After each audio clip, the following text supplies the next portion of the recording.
로켓펀치는요 2013년 그때쯤에 대한민국 그 스타트업 여명기였죠. 그때 이제 채용 문제를 겪는 스타트업들이 많은 걸 보고 그때 이제 그런 기업들과 인재를 연결해주는 플랫폼 시작을 했고요. 점점 좀 커지다 보니까 이제 그죠. 그래서 이제 다음 스텝으로 가게 됐고 결국 사람들의 비즈니스 데이터, 뭐 비즈니스 프로필 같은 것들 많이 모아가지고 사람들에 대한 어떤 일에 대한 정보를 제공할 수 있는 플랫폼을 크고 싶었고요. 그 중에 항상 있던 것들이 보면 그 일에 대한 업무 공간 같은 거에 대한 생각도 있었거든요. 그러면서 이제 일하는 방식이 어떻게 바뀔까 고민을 되게 많이 했었고 저희는 2015년부터 로켓펀치 만들 때 저희 팀 100% 자율 방식으로 일하고 있었어요. 일하는 장소 다 시간하게. 코로나에서 일상화된 그런 그렇죠. 그래서 이미 조개 도입하고 그래서 그렇게 일하면서 이제 뭐 먼 미래는 이런 식으로 사람들이 일하게 될 것 같다 생각을 하고 있었는데 이제 코로나 시작되면서 사람들이 갑자기 이쪽으로 넘어오기 시작하더라고요. 그러면서 저희가 결국 그동안 항상 꿈꿨던 사람들이 일하는 어떤 변화 같은 것들을 온라인에서도 만들고 오프라인에서 만들어 보는 것들 할 수 있겠다 생각이 들어서 로켓펀치에 연결이 돼 있는 오프라인 업무 공간을 만들게 됐어요.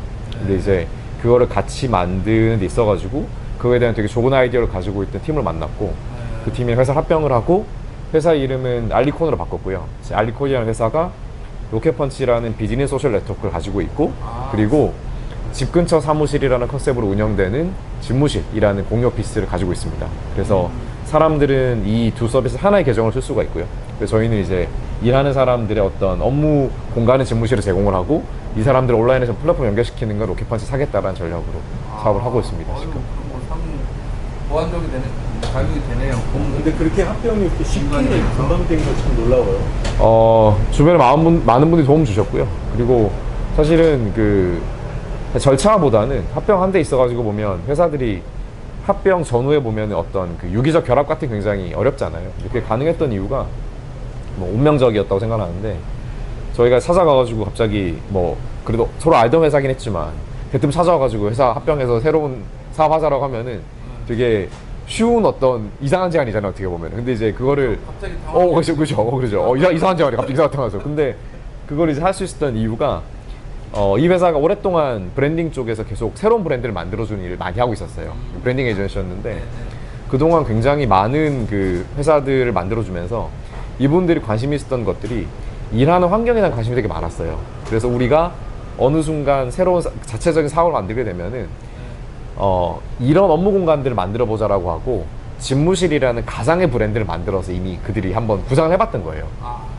그러니까 우리가 와서 우리가 뭔가 사람들이 일하는 방식이 바뀌었을 때 그게 적합한 업무 공간을 만들자라고 하니까 자기들이 구상하고 있었던 거랑 되게 결이 맞는 거예요. 그래서 그럼 해봅시다라고 하고 합병하게 됐고 또 되게 또 이게 참 우연찮게도 그 서비스 이름이 집무실이었고 이거를 풀어보니 집 근처 사무실이라 부르면 되겠네 라고 해가지고 굉장히 그죠? 뭔가 운명적으로 맞은 거죠. 그래서 해석을 하면 그러네. 집 근처 사무실. 집무실. 그래서 저희가 그 용어를 쓰고 난 다음에 약간 그 용어를 다른 데서 많이 가져다 쓰는 약간 신조어처럼 쓰는 분들이 계시더라고요. 그래서 나 집무실 만들었어, 집에 사무실 만들었어 라는 말을 많이 쓰시더라고요.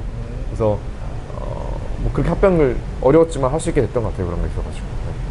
이제 어떻게 보면 시기적으로 적절한 타이밍에 두 회사가 유기적으로 그냥 잘 바로 뭐 별 이질감 없이 맞물렸네요. 주변에 도움을 많이 주셨던 것 같아요. 그러니까 그냥 합병했을 때 보면 나올 수 있는 많은 문제들 같은 것들이 있어가지고 뭐 걱정해 주신 분들도 많았고 이런 거 조심해라 해주신 분도 많았고. 네.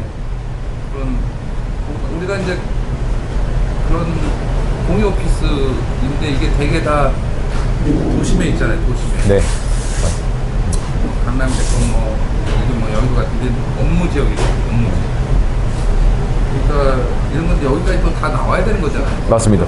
근데 이제 저기 주거 지역 주변에. 맞습니다.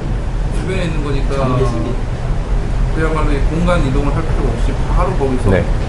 이 교통 시간을 줄이는 거죠. 효율적으로 일할 수가 있고. 부동산 쪽 워낙 뭐 전문가가 오래 계셨으니까 뭐 저희도 이제 이런 사업 준비하면서 많은 걸 보다 보니까 우리가 되게 흔히 생각하는 이런 주거지랑 중심 업무지구가 분리된 도시 구조가 뭐 불과 만들어진 이제 100년 남짓 2차 세계대전 이후에 뭐 그렇죠. 건축가들이 이제 르꼬르비제 같은 사람들이 얘기하면서 보면 만들어진 거더라고요.